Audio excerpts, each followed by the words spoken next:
whatever. I don't know. An umpire and a vampire square off week after week, reviewing movies outside their own strike zone. This week's movies, the 1993 Jurassic Park and the 2015 Eddie the Eagle, starring Sam Neill, Hugh Jackman, Lauren Dern, Iris Berben, Jeff Goldblum, and a bunch of large reptiles. Now two guys who don't need to be paleontologists to know things in the mirror are closer than they appear. Tim Crutchman and Jeff Miller. Woo!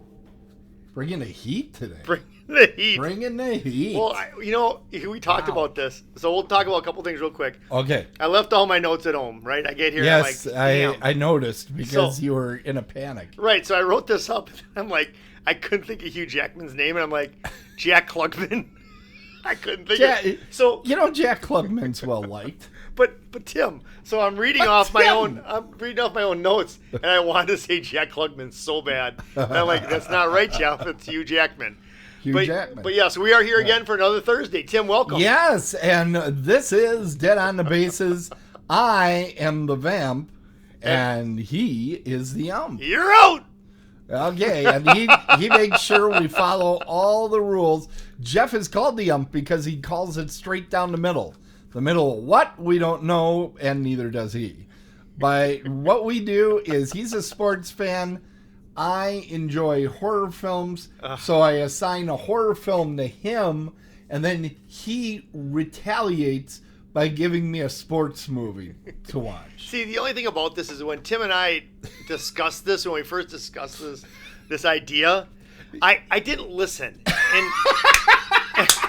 And he said horror, and I actually thought horror. And I'm like, ooh, these could be kind of fun.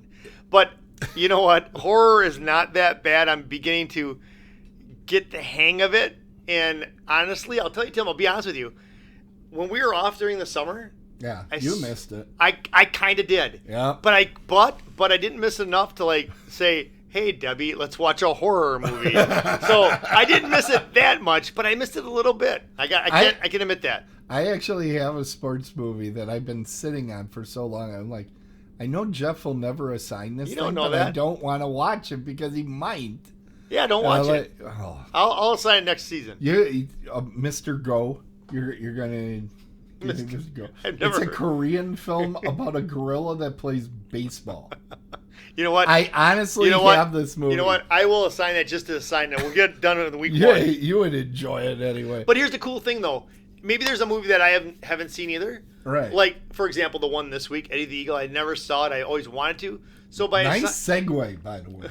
So by assigning it to Tim, I got a chance to watch it, and I'm glad that I did. But go ahead, Tim. Tim had Eddie the Eagle, and I assigned him a classic at this point, Jurassic Park. Jurassic Park, yeah, you bet. I saw this when it first came out. I'm sure you did too. Yeah, the whole world did. It made like $1 billion. But I have plenty to talk about when I talk about it. So don't think this is a home run. I don't want him. This might not be a home run. I don't want. What's a home run? Is that like a touchdown? Yes, it's the same equivalent. As a goal? It's the biggest. Yes, it's the biggest thing that can happen during the game. All right, I thought a grand slam would be, but you're still the a home sports run. expert, so I'm not going to tell you about your sport any more than usual. I can't give capitals here. Hold hey, everybody! I had the fun of watching Eddie the Eagle. Eddie the Eagle. This is supposed to be doing stuff. There it goes. Is that what he sounded like? No, he did not. No. At no point did that occur during the film or erupt from my vantage point. You know the cool thing about it, Eddie the Eagle. When I was working with Bob and Brian, I was the hawk. So you were the hawk. It's sort of the same thing, eagle, hawk. Sort of the same thing, but completely different. Birds of prey. Yeah. All right, so. Go ahead, Tim. How did we get here? I don't know. How did we get here? I don't know. Eddie Eagle was made in 2015, a pretty recent film. It is a very well-paced film. He is in Germany training for the Olympics 15 minutes into the film. And they've set up, that since he was a little shaver, that he wanted to be in the Olympics.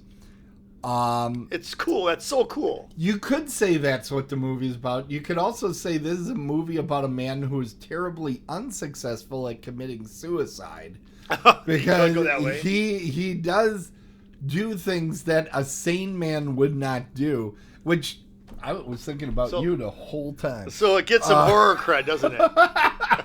No, I don't think it quite goes there because there just wasn't enough murder. But anyway, I had it ready this time. I know you did. I know. I was proud. Good stuff. Okay, so anyway, Eddie Edwards, which sounds like a fake name to me, but apparently that's what this guy was hung with. He wants to become... He wants to be in the Olympics. He doesn't care how he gets in there. I mean, honestly. As a little kid, he holds his breath underwater and he's like, I'm going to the Olympics. Olympic breath holding. The correct thing to say to that kid is don't hold your breath. There you go. But one thing leads to another, and he decides ski jumping is his way into the Olympics. The screenwriter really didn't have to come up with much for this movie because it's so impossible. It's just like, report what happened. It's crazy enough. Yeah. I did enjoy that part of practicing ski jumping is laying on top of a beach ball. So I went in the other room. I have one of those exercise beach balls. Yeah, you do. I'm pretty sure I could jump.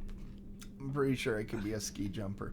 I did think, how the hell do you practice for that? You just kind of have to do it and then not die. And that's what he did. He just went off the 15-meter one and he's like, okay, I'll go to 40. Yeah. You got to love that about him. I mean... No, that's insane. I know, but... That's not wise. But you know what, though? Children watching... Because we have a lot of kids that watch this fucking show. Oh! Why? Kids, do not do what this guy does. OSHA would just follow him around. This is true. You would walk through town and OSHA would just keep following him because they knew they could write up some violations. Let me be honest with you, Tim. Yeah. If honestly, knowing myself, if I succeeded at the 15, like boom, I did it, I would go to the 40 right away. I would. I just know myself. I'd probably die on the 40, but I think I would just, if I did the one, I'd be like, it's a success. Let's go to the next one. Okay. I just know myself. Ask you something. Yeah. So this guy, his whole life is predicated on him going to Olympics. Right? Yeah. How much did you hate that jerk that got him drunk so he misses the opening ceremony? Okay, I'm going to ding the bell. Yeah. What an asshole. That pissed me off. And like I mentioned, this is the first time I saw it too. Yeah. And I was pissed. Oh yeah. I was pissed too. I was upset the way it's one thing the officials kind of saying you really don't have a place here. Right. Because honestly, he didn't. I felt like they were saving his life. They were.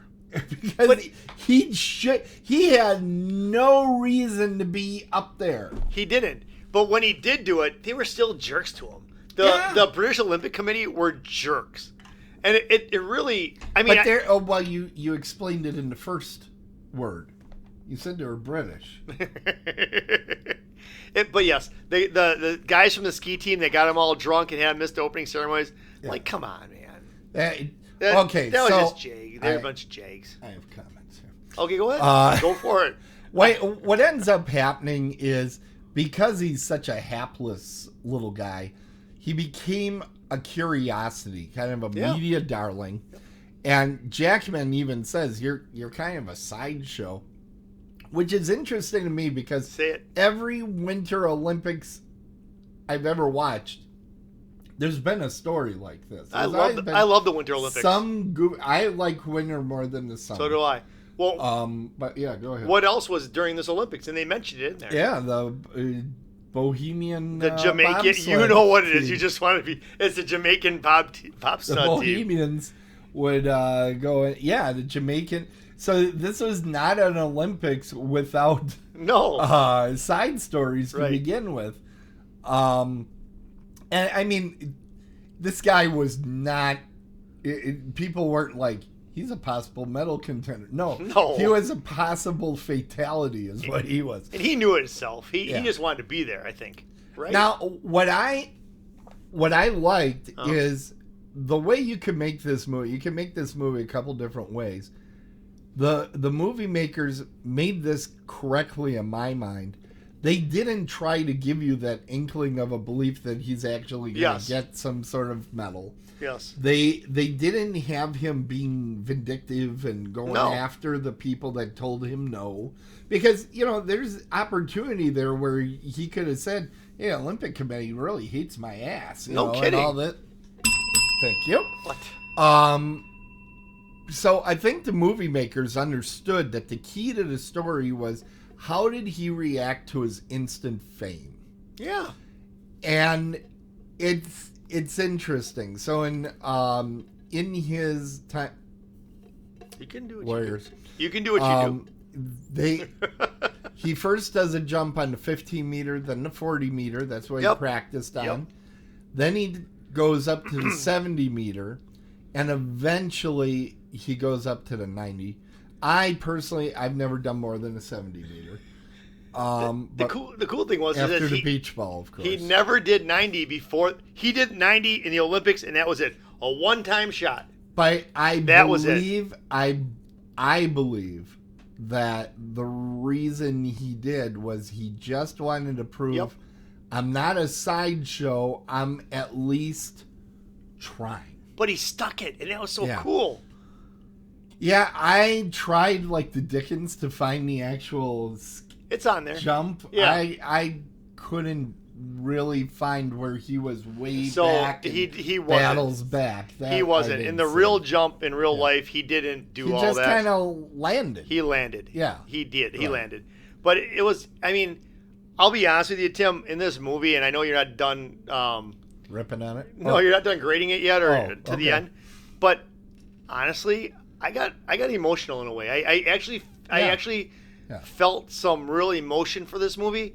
And I think it's really great how they put it together. Like you said, they did it the right way. And you really feel for Eddie when you're watching this. You're like, well, he just wanted to be there. He just wanted to be something. And I think they did a good job of getting you into what this is. There's a scene where he goes up this escalated train. Then he goes into an elevator as you're going up. And the tension is just building the whole time. Yeah. And he's going up the elevator with the Flying Finn, who is like the top jumper in the world. Yes, that's correct. Right? And what I thought was interesting is they allowed him to look like less of a jerk than any of his teammates.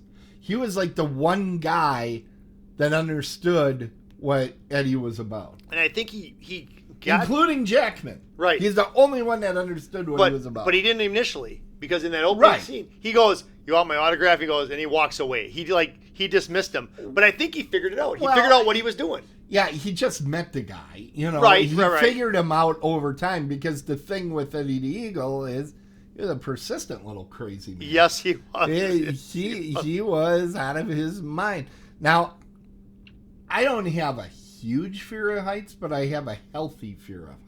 I don't have that. I was kidding. I've never done the 70-meter ski jump. However, 70. However, I have been on the Summit Plummet at Blizzard Beach in Disney World, which is an astonishing 360 feet. It's a water slide. Okay. How many meters is that? 360 feet. It's about 300 meters. And no, it's not. That's not even close. It's close to 90 meters, I think, right? 360? That's got to be close to 90 meters. Wait, what am I doing? We have a world-class statistician in the... He'll figure it out. Yeah, he'll tell us exactly what that is. But 360 feet. Went down that thing. It was... Was it out? It was like this kind of... Yeah. So you were in the air. After you did it, you went up in the air. No, you didn't go up in the air. You went down the slide, but it was almost like a 90-degree drop. But it was steep. But Tim, and you didn't go like into the water. You had to like it vaulted somehow, right? No, you just go. There's like a long slide. Gotcha. Okay, it's yeah. a bit over 100 meters. There you go. So you were higher than Eddie was when he did his big jump. Eddie did 90 meters. Is that true, or is the 90 meters how high off the ground I have no idea. The jump is? I think that's how high. I think they're really the frick up there. So you think when he takes off, that's 90 meters up? I think so. Could be right. I don't know. All I know, I can tell you something about this though. He didn't actually really train in Germany before the Olympics. He trained in Lake Placid, New York. Okay. No, I'm just saying I did some research on this. Interesting. And he had to get to America. I was still wondering how he got from Great Britain to Germany. I'm like, he must have drove in that tunnel. You didn't read between the lines? Mom was slipping him cash. How do you get his van over there then?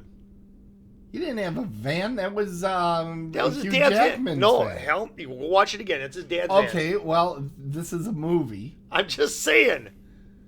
Now, if you would have that, they said it in Germany because the woman innkeeper was really pretty. Yes, I liked her a lot. You know what kind of stinks is that he was so naive because she was like, her name was Iris Bourbon. Yep. Petra. The innkeeper Petra. And it kind of leads me to one of my favorite things in the world. Huh. That would be the horror movie connection. That's right. Now, there's a couple horror movie connections here.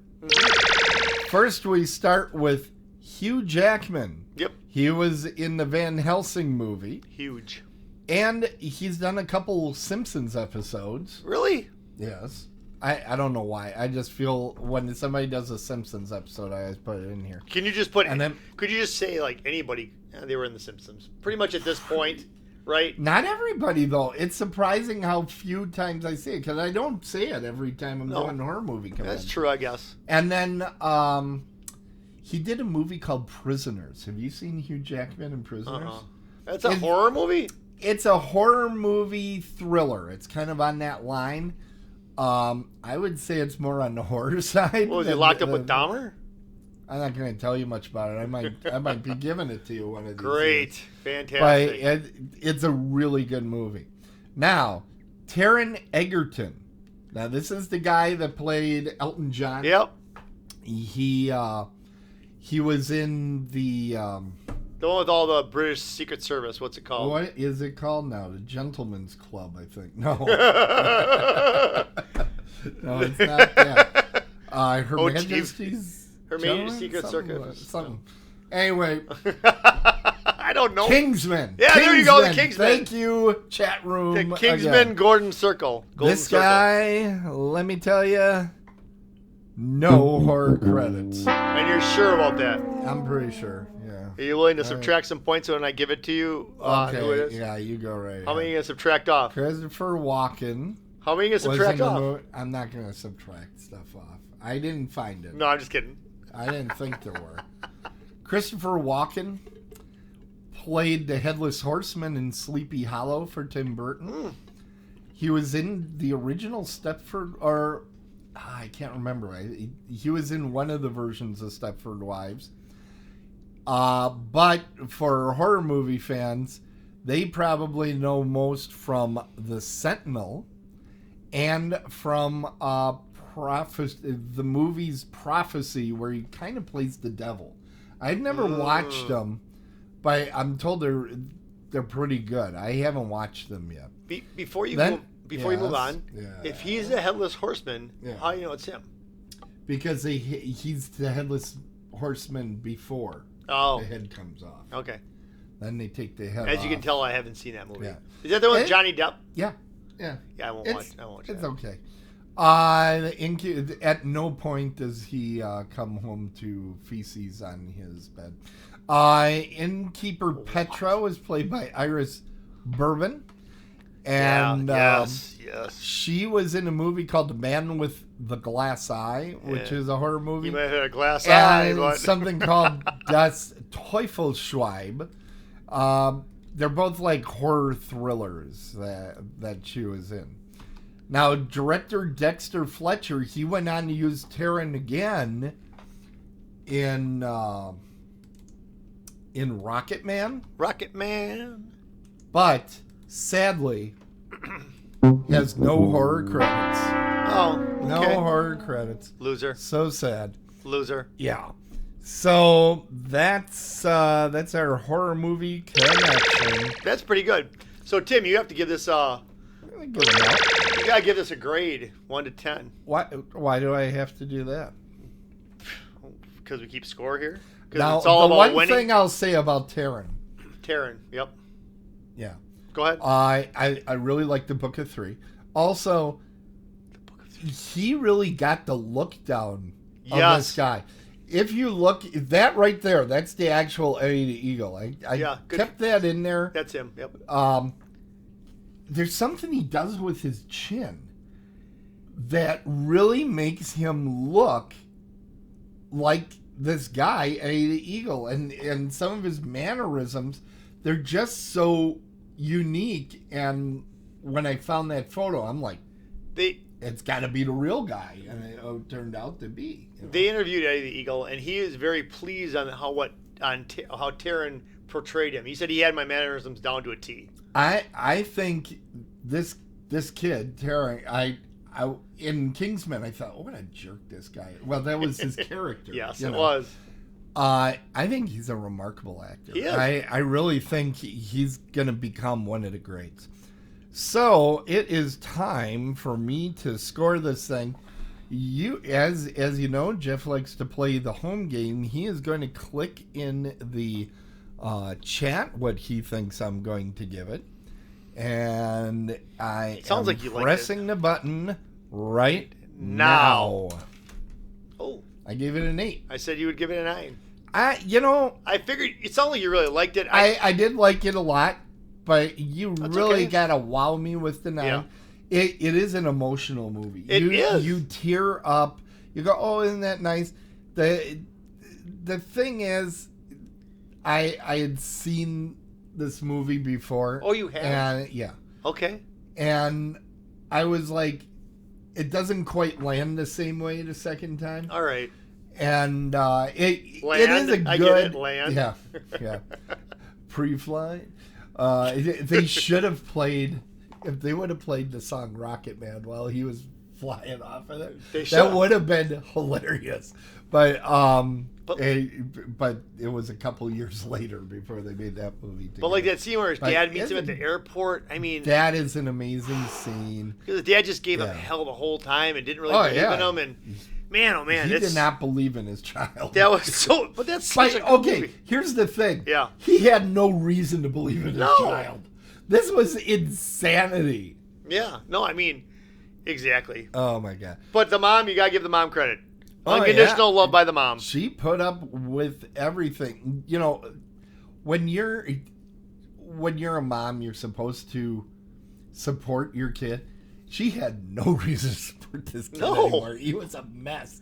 But, you know, he pulled it out. I think by sheer force of will. That's the only way. Let me throw one more thing at you because you didn't touch on it too much. What do you think of Hugh Jackman's role? You know, Hugh put in a very serviceable character. Yeah. I thought it was hilarious where he's sitting there smoking a cigarette as he's going down, the 90 meter. You're like, thank you. He's just showing that he could do it. And right.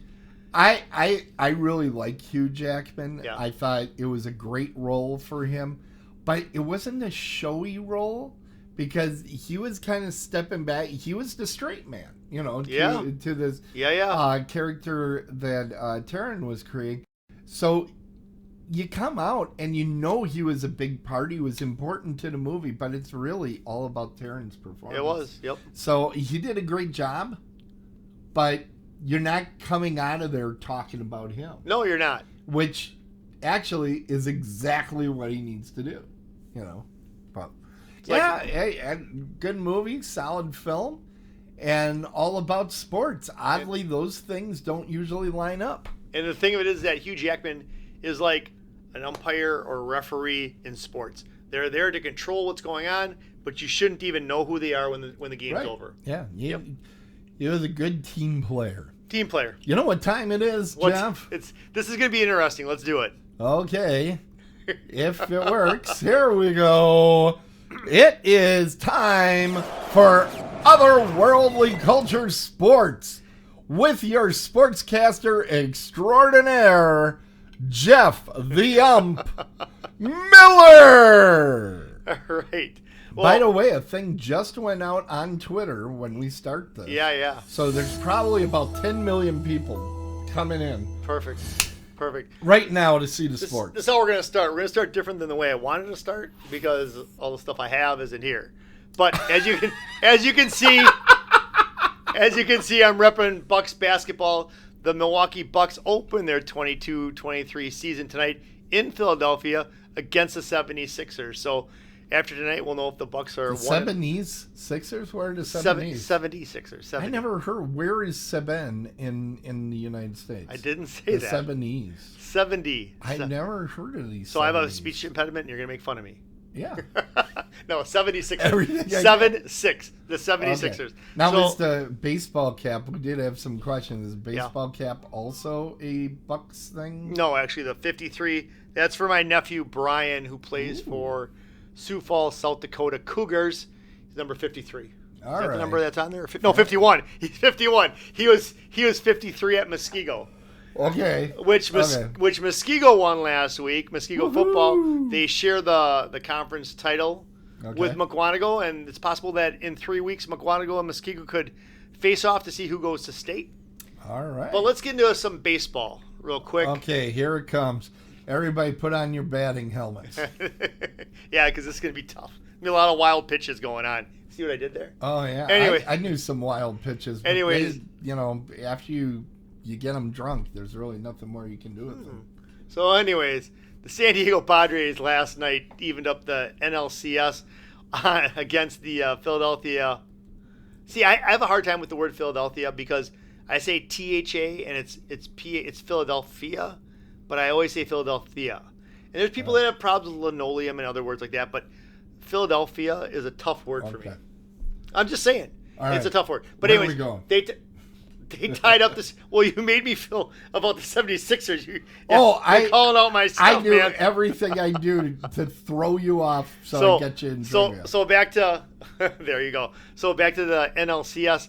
The Padres tied it up last night, 1 game apiece, by some great relief pitching by Josh Hader. Josh Hader in the playoffs now has 8 pitches at 100 miles an hour.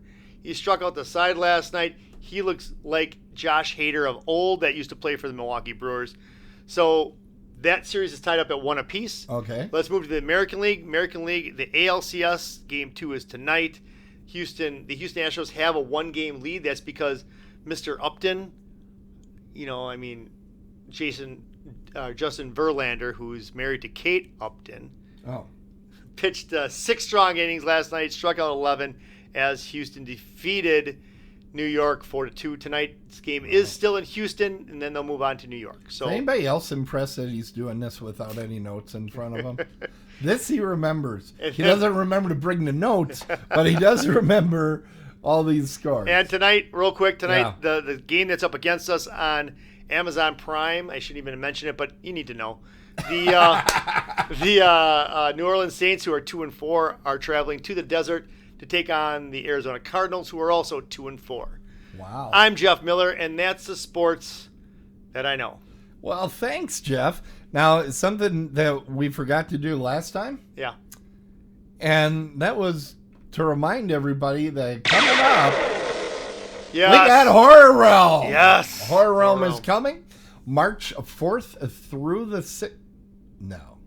No, that's wrong. That's the 2022. 3rd through the 5th. Well, they don't have a new one Wow, yet. it's the 3rd to the 5th. Yeah, they don't have the new one yet.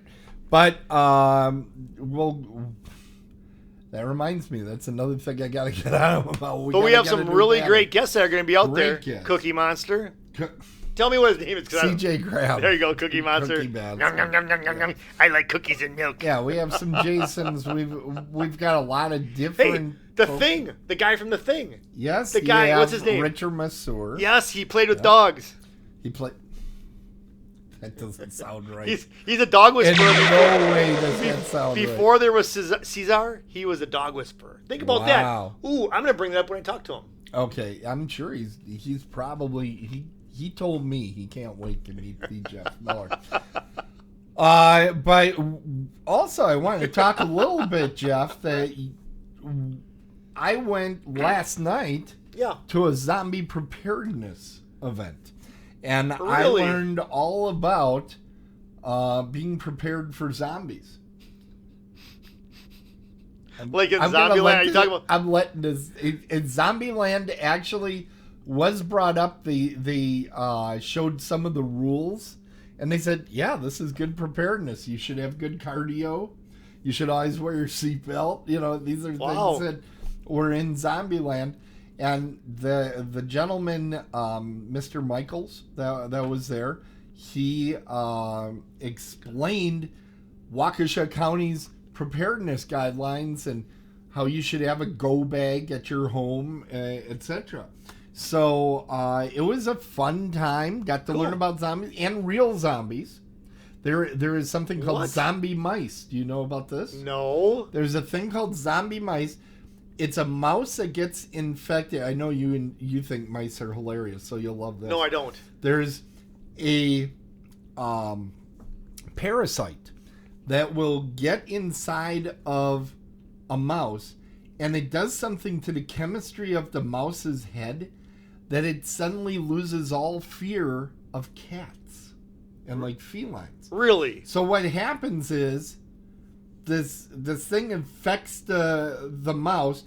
It breeds like the dickens inside the mouse. Mouse gets eaten by the cat, and then the cat gets infected. Get out of here! Yes. So this Are you is why, serious? This is why Holy cow. when a woman is pregnant, they tell them not to handle kitty litter, because if a cat is infected with these things, are you serious? It gets into the kitty litter. I learned it last night. Wow. It gets into the kitty litter, and if they mess with it, it might infect them, and it doesn't and give kill a zombie humans. kid? It doesn't kill humans, but it really makes their life really uncomfortable and horrible for a while. Wow. Real zombies, everybody. So hey, I have a question. Do you see all the knowledge I bring to You know this what? show? That is impressive. I have a question. I have a serious question. You would have been freaking out. I probably would have been. But here's the thing I have for you. Yeah. So even in all these zombie movies, even the ones you Jeff. had me watch, whatever, Yeah. and even Zombieland, but I don't understand. So they're undead, right? Yeah. And they walk around and they walk around. But if you shoot them, they die. If you destroy the brain. Okay. See, I didn't know that. Yeah. So you got That's so what a it shot to the chest isn't gonna do They anything. keep coming. You gotta shoot him in the head. You gotta shoot them in the head. Okay. Yeah, and he really didn't get into what type of firearms and how you should destroy the zombie. Mostly how to run away, which I thought was kind of a pussy move. Damn. There it is. Damn, man. No, it really they obviously he's hit to use at the library. He doesn't get to bring in. Here's a really good shotgun that you should be carrying. It was more about what you should do if there was a tornado or a fire or something like that. I thought it was zombies. It is zombies. In fact, a lot of the information that was in this presentation, he took from a website by the CDC. The CDC has a whole thing about zombie preparedness out on their website. You gotta be kidding me. Well, they put a lot of fake things up there. We all know this. Anyway, we're going to go That ahead. was him, not me, who is normally me. Yes, it's usually Jeff. Oh, hey, wait. Yo. We're still in the middle. Hey, real quick. I wanna talk about this just briefly. Hold on. Let me get you into one check All right. here. Here we go. So this right here is Everything Has Meaning by my cousin Scott Rue.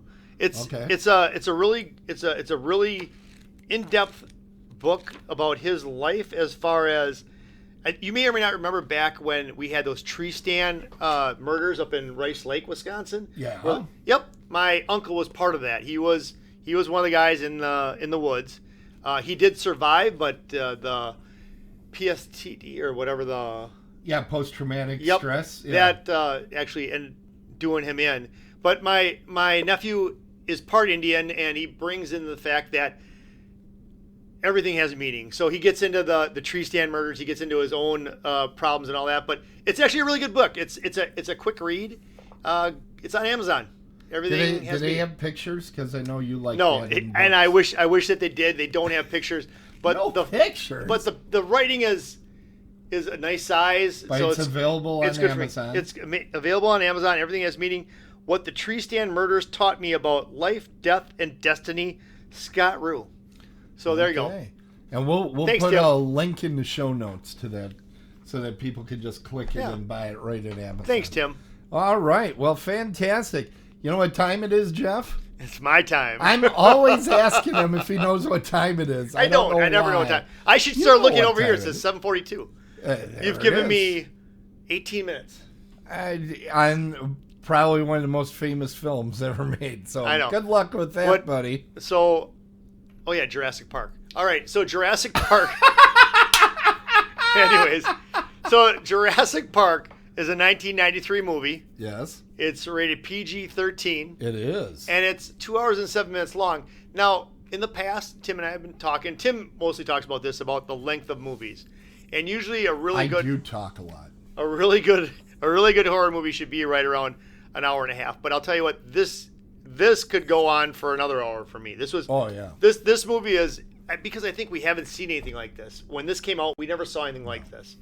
Yeah. And Steven Spielberg does a fantastic job in this movie. Mm-hmm. What I recognized this time that I didn't the first time I saw it. The first time I saw it in a movie theater. Right. I probably was on a date. I really wasn't paying attention to the movie. But the beginning, I don't remember the beginning. When I saw the beginning of this one, I'm like, okay, so he's laying down the groundwork for each one of these characters and why they're there. Yes. Which is pretty cool, because otherwise, I think when I remember this movie, I'm like, oh, everybody's there. They're all in the little Jeep. And here comes the T-Rex, right? Yeah. Are you going to play the Jeepy Jeep? I'm thinking you're looking for I'm it. finding it. So anyways. Keep going. So what? Jeepy Jeep.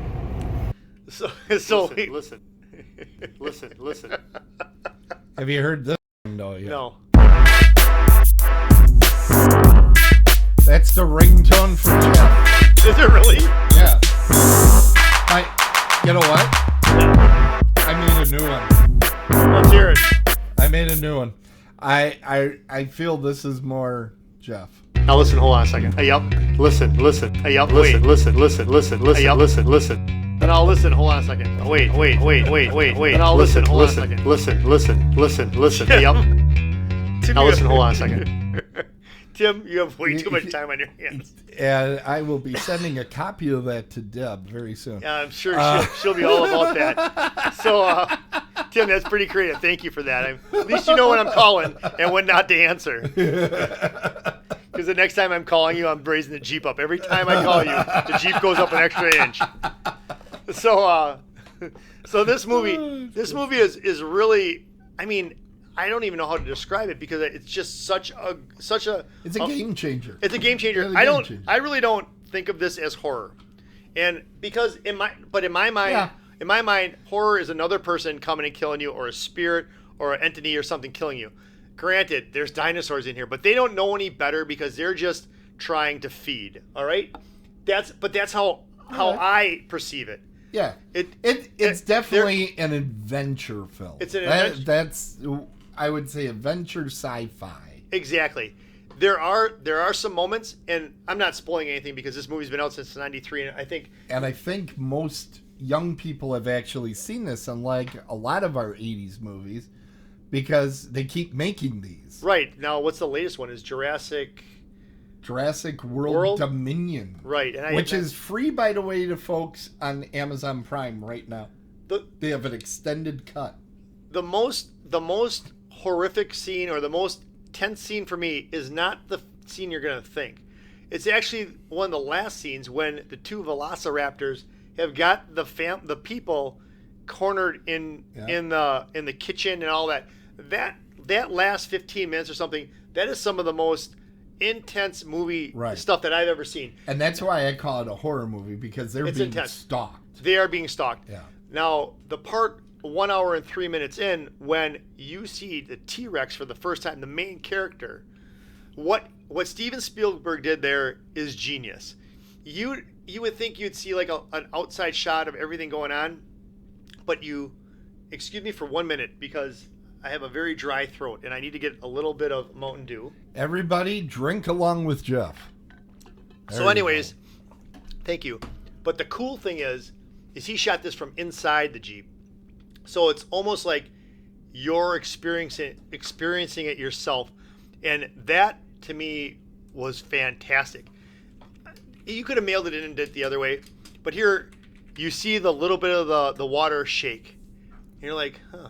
And you see it shake some more. Right. And then all of a sudden, there's breath on the glass and all. That's fantastic. If you ask me, that's best. Building suspense. That's how you build the suspense. And, you mentioned something that I didn't realize until I watched it this time. There is fully an hour before that T-Rex shows up. And you only see 2 dinosaurs. Yep. You see until then. You see the Leptosaurus. I know my dinosaurs. Ooh. And then the other ones that were hanging out.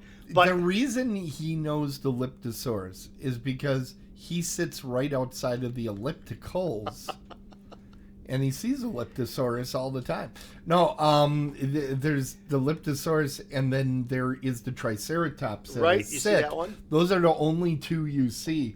I actually have met a Triceratops. Okay. At the Milwaukee Public Zoo? No. Because that's where I've seen mine. No, Universal Studios Orlando. Okay. When they first opened up Islands of Adventure, when they first opened it up, there was a thing called the Triceratops Encounter, I believe it was called. Okay. And they had a full-size animatronic of the Triceratops, and they do a talk like you would see at a zoo, like, here's Triceratops, and he would do stuff like raise its leg and that. But they tried to make it very natural looking, like it wasn't doing stunts or anything. Okay. And literally everybody there knew it was a robot. But it had an odor to it. Nice. I think it sneezed or something at one point. It was so realistic. The problem with the attraction is they could only get about 30, 40 people through there at a time. And they shut it down, I think, after 2 years. Because people had to wait too long and like it wasn't worth it? It was a very quiet type of walkthrough attraction. And people don't like walking, they like rides. Except, of course, for Goldblum, Dern, and Neil, they just take the restraints and break them. Well, it's funny that you bring that up about that animatronic dinosaur. Yeah. So actually, T-Rex that they built for this movie, it had some shorts in it, and the crew would be. It wore shorts. Why wouldn't it wear full slacks or jeans? Jeans are more hardy. Yeah. Some 501 button flies. Yeah. Did you have a pair of those? You had a pair of those? I did. I had a pair of those growing up. But anyways, but they said that because with the rain and all that, the rain on it, that it was shorting out or something, and the T-Rex would just come alive by itself without anybody even doing anything, and people would get scared. I think that. Well,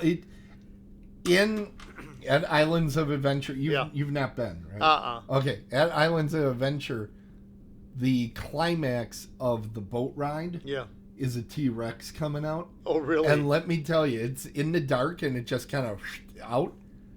First time you see that, I get chills even thinking about that damn thing. Really? Because it looks real.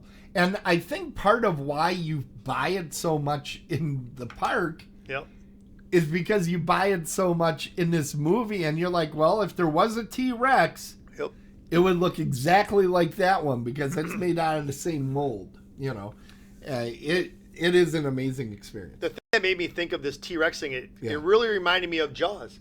If you think about it, you don't see Jaws until how far in 40 minutes in? Yeah, something like that. But it's the build-up. And then all of a sudden, boom, it's there, and you're like, uh-oh.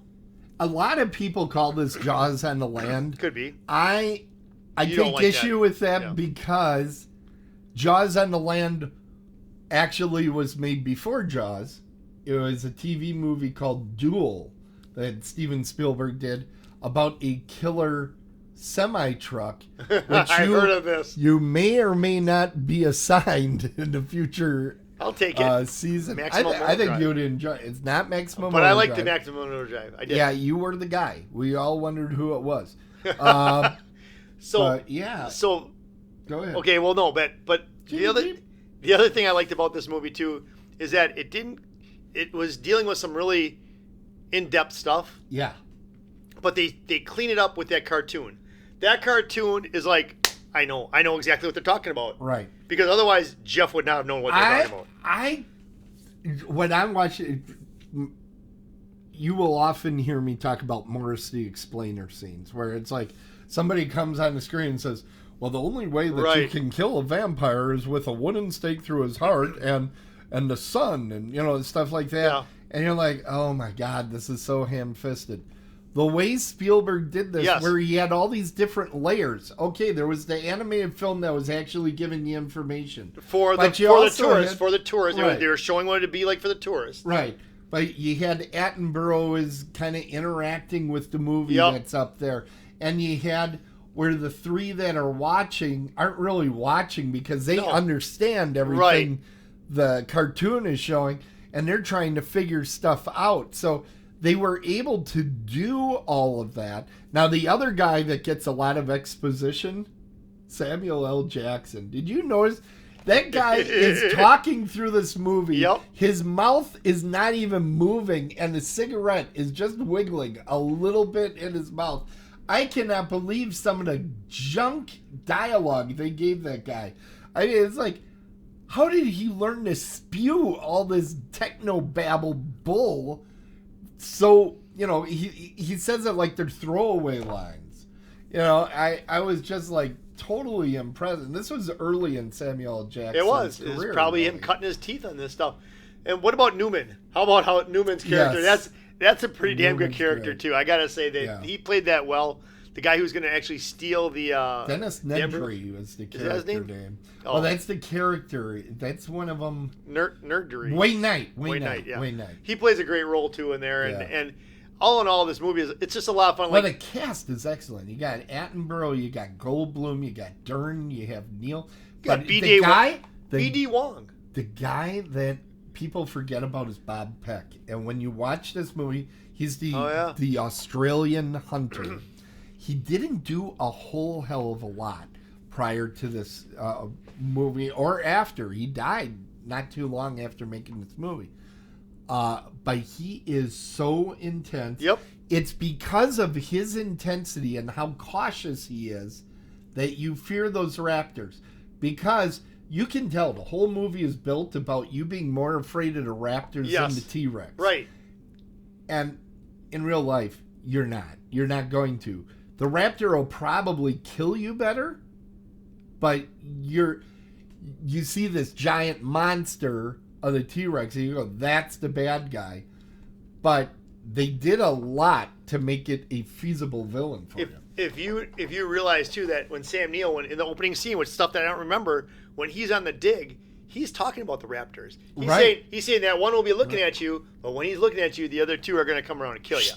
And they set the groundwork for those raptors. Yeah, they do an excellent job. It's a really well done movie on all parts. Yeah. I think that they cast it perfectly. Yes. And it's really amazing, and the scenery too. I mean, the scenery that It was shot in Hawaii, a good amount of it, and it was during a there was a hurricane or something that came through. But so it all timed out. I got to see where some of this was shot, including the tree that they climb when they feed that one Vegosaurus there. The bottom of that tree, they find those eggs. Yeah. I was at that exact tree. That's pretty cool. It's on Kauai. It's in a plantation there. I don't remember the name of, but it's really cool. It's gorgeous, by the way. You know how I knew that they shot that in Hawaii?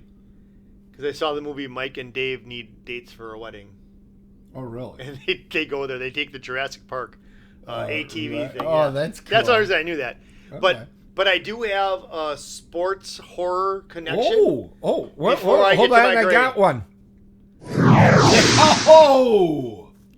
So, in the movie, in the very beginning, Joseph C. Brown, all right, you will see him in the very beginning of the movie. He's the worker that gets eaten by the raptor in the cage in the very beginning. He's the one where you see half his body and he's like going like this.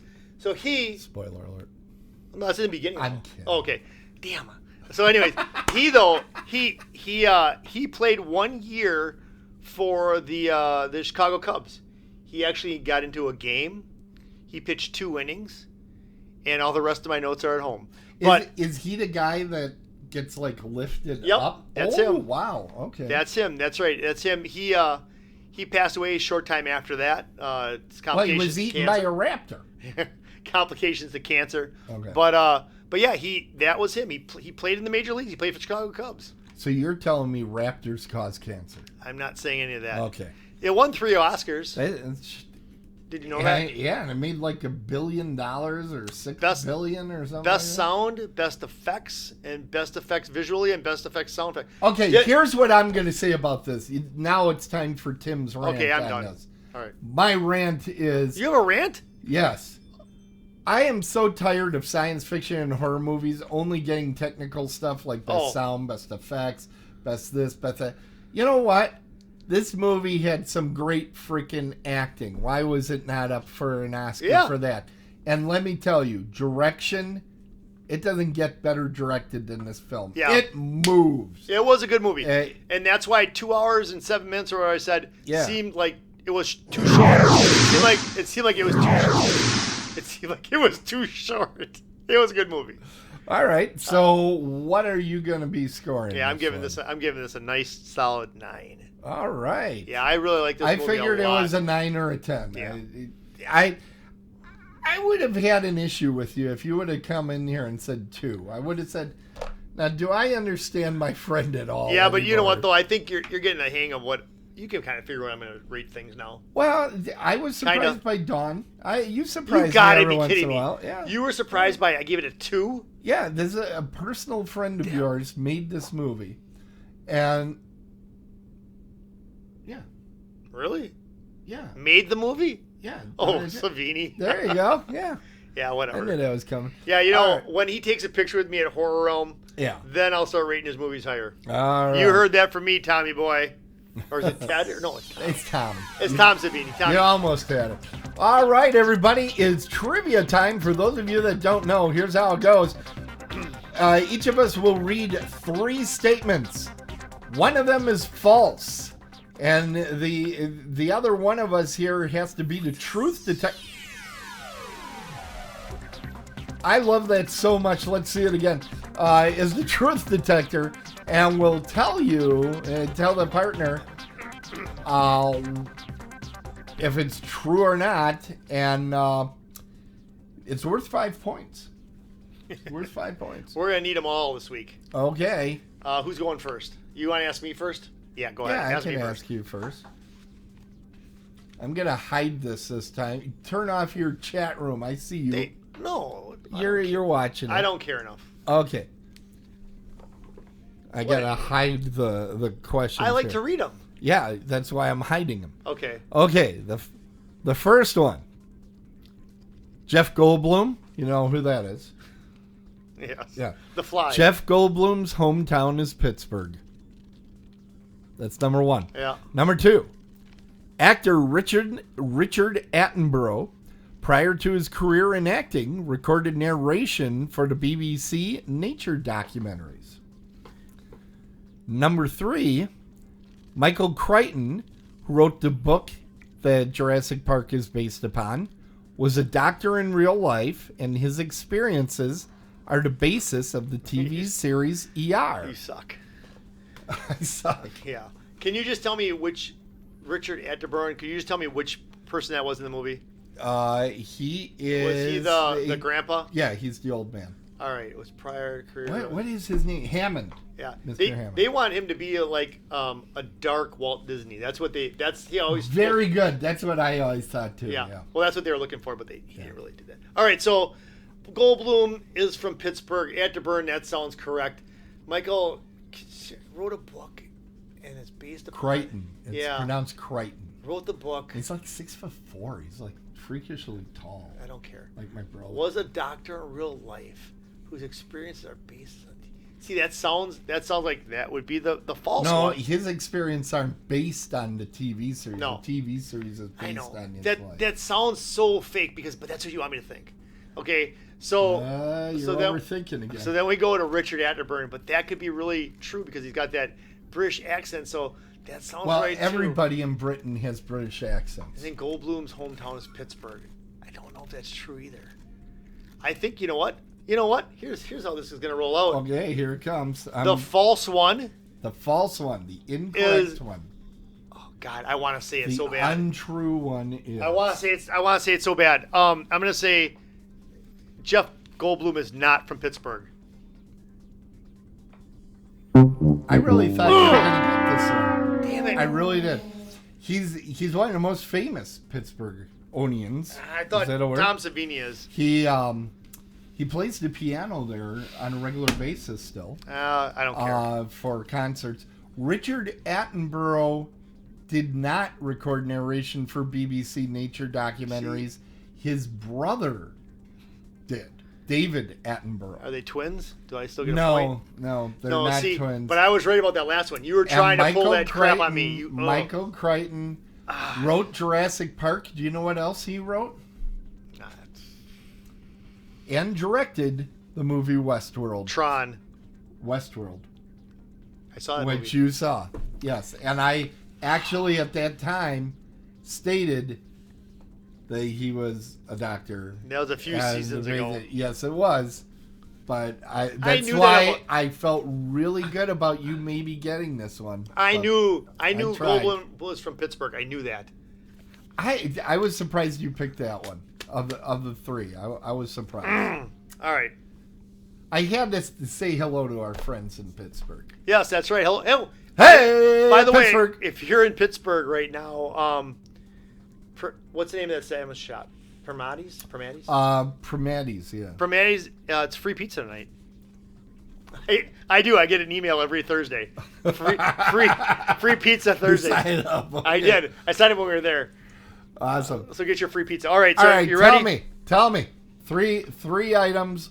One is not true. Hugh Jackman was considered to be the next James Bond before Craig was. Interesting. Christopher Walken actually was an alternate for the 1960 Winter Olympics in Squaw Valley. And Eddie the Eagle holds the world record for toboggan jumping. Okay, here's what I'm going to say. Go ahead. The only one in there that even sounds true to me is the Hugh Jackman one because they check everybody for James Bond. They go through hundreds and hundreds and hundreds of people. Well, Eddie the Eagle was also asked to be. But Hugh Jackman is an Australian, not an Englishman. Same accent. But yeah, that's why I'm like, they might have looked at him. I don't think they were very serious about it, but I bet they looked at him. All right. So that leaves Christopher Walken in Squaw Valley. Where is Squaw Valley? That's out in California. They didn't have an Olympics out there. They Read did. that again. They had one out there. Okay, well, anyways, what? They did. Yeah. Christopher Walken actually was an alternate for the 1960 Winter Olympics in Squaw Valley. It's in California. Trust me. Okay, and what was the third one again? Eddie the Eagle. Oh, Eddie the Eagle.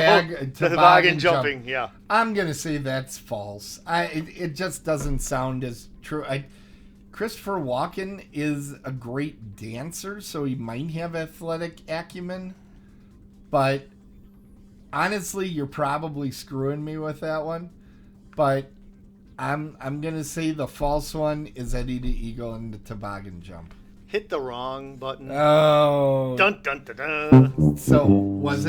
Christopher Walken is made up. Okay. Squaw Valley really is the host of the 1960 Winter Olympics. I didn't doubt. But I Eddie the Eagle does hold the record for toboggan jumping at 10 meters. You can find it on the internet, and you can Why? And you can see him doing the jump. It's awesome. It's awesome. 10 meters? Yeah. That's like 30 feet. Okay. Yeah. It's pretty cool. He does it a few times and he falls off a couple. It's awesome. Well, he obviously could heal. He's drinking milk all the time. I know. It's such strong bones. You know, what's funny about that is Hugh Jackman, his main character was Wolverine. What does Wolverine do? Oh. Heal really well. His bones don't break. Oh. And I'm like, well, he kind of is playing foil to somebody that. Look at that. 0-0. Yeah, that means the score's tied right now. Watch yes. Way to ruin the suspense here. So I can our add. trivia, we both got zeros on trivia. And then Jeff gave a 9 to the horror movie. That means we have a complete tie. You know, 5 innings in. I really thought I was going to pull ahead here because I figured there's no way that he doesn't give it a 9 or a 10. I'm like, Jurassic Park is just such a strong film. It is. But then I biffed the damn trivia and screw it Too for bad. myself. Thank you, Eddie the Eagle. Thank you. Eddie is evil, is what it You know what? actually was I want to called. tell you right now. You know what I'm going to do? Yeah. I'm honestly, if that's the world record, I'm going to try to beat it. This winter, I'm going to try to beat that. Everybody, you heard me say how much I was reminded of Jeff throughout the film. That's why. This winter, I will have Your poor tried. wife. I'm going to try it. Why not? Oh, my God. Can you imagine if you're sitting here with a world record holder? Can you imagine? We'd probably get 3 more viewers. All right. I'm doing it, Tim. Coming I'm doing up it. next week, Thursday. Oh, my God. It's October 27th. Now, what's important about that is by that time you will be recovered from all the Tim Kretschmann birthday celebrations across the country. What day is that, Tim? Not telling. But it's coming up. It depends on your source as to what day it is. Oh, really? Yes, it does. What do you mean? Your mom says one day, your dad says another? So, what is the the vampire Jim put thing. me again? I gotcha. Yes. Anyways. So, you gave me Mystery Alaska. Another winter movie, yes. This is a pretty cool movie. This has got Russell Crowe in it. It's about I have not seen this one. Cool, that's even better. Yeah. It's about a small town hockey team that takes on, I think it's the New York Islanders, I think. The New York Knicks? No, the Rangers. I think they take on the Rangers. No. Okay. But they take them on in showing off in Mystery Alaska, and they take them on outside. Is this based on a real story, or is it just a myth? That, mythical. Yeah. Okay, that's cool. But it's a good movie. I think it's a good movie. It's not going to be an Eddie the Eagle, but it's going to be a good movie. I'm looking forward to it because I haven't seen it, and I like a lot of the actors that are in it. And I think the same director as the Austin Powers movies, who I like. So I'm looking forward Someone's to getting it. shagged. Okay. And oh my God. I am giving little Jeffy baby this wonderful film called The Silence of the Lambs. Oh. It's really a love story. When you get put down the lotion to it. in the basket. Yeah, put the lotion. Have you seen it? No, or but I remember. I know it? things. Okay, yeah. I don't know. It is very much in pop culture. I believe it's an effective horror movie.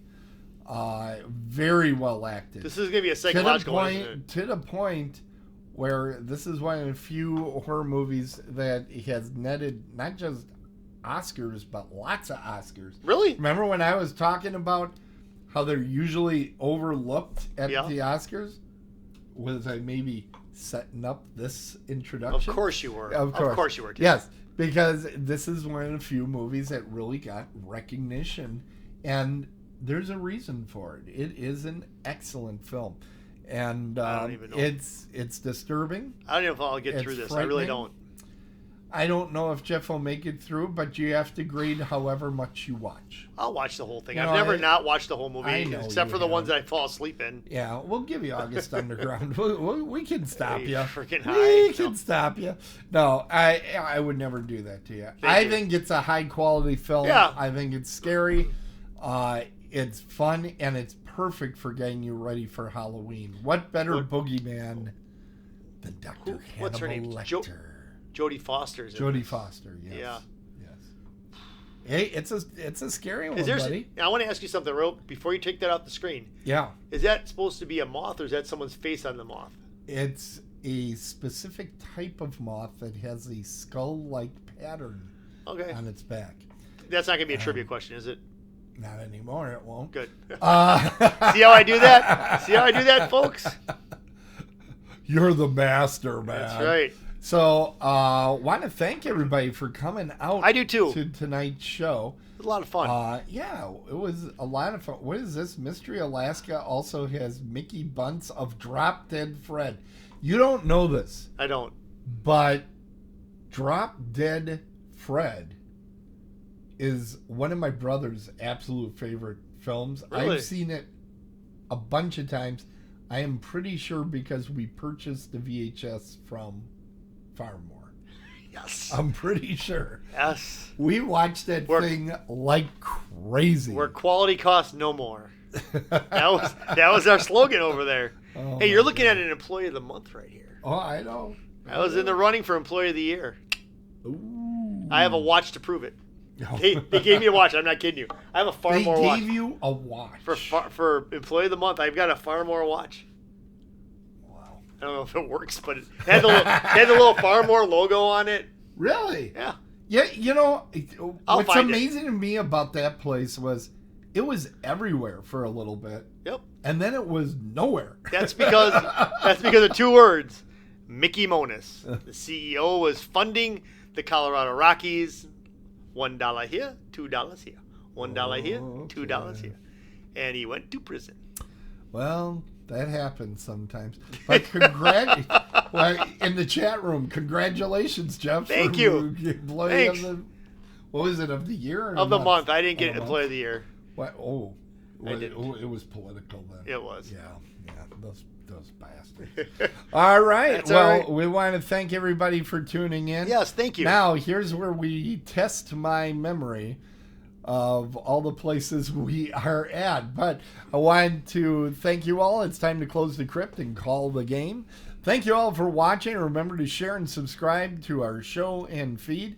On Thursday nights, you can watch us on YouTube, Facebook Live, and, of course, our home base on Twitch. You know what a home base is? Yes. Okay, good.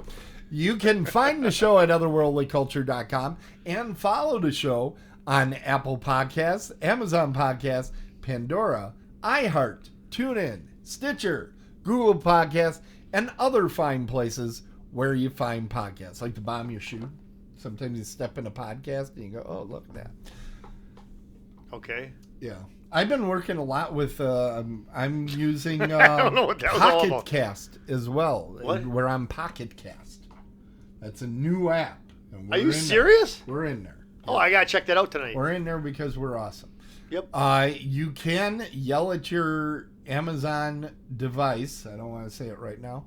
And it'll play our show as well. You just say, play We should Dead on the Bases podcast. we should have it play while we're doing it, and No, we should not do that. and we could do it like a round, like row, row, row your boat. That's pretty well what it sounds like anyway when you're around, Jeff. Do you think about it? Row, row, row your boat, and then you'd go row, row, row your boat. No, and they then are like this. now listen, hold on. Now listen, hold on. Wait. A second. Hey, up. Okay, Listen, whatever. Now listen, hold on. A second. Now listen, hold on a second. Hey, up. Listen. Okay. That is so tension-inducing when I listen to that thing. Oh, it's tension-inducing. Tension-inducing. Great. Because it just keeps building and building. It's like, wait, no, hold on a second. I get stuck in a loop. I really do. I get stuck in a loop when that happens. It's fantastic. Yeah. If it Yeah. is sports, it's a home run. If it's horror, run home. We're Dead on the Bases, and we'll see you next time. Otherworldlyculture.com. BobCostasShouldRetire.com. He's terrible. I want to talk about that, but I'm glad I didn't. I'm glad I forgot my notes at home.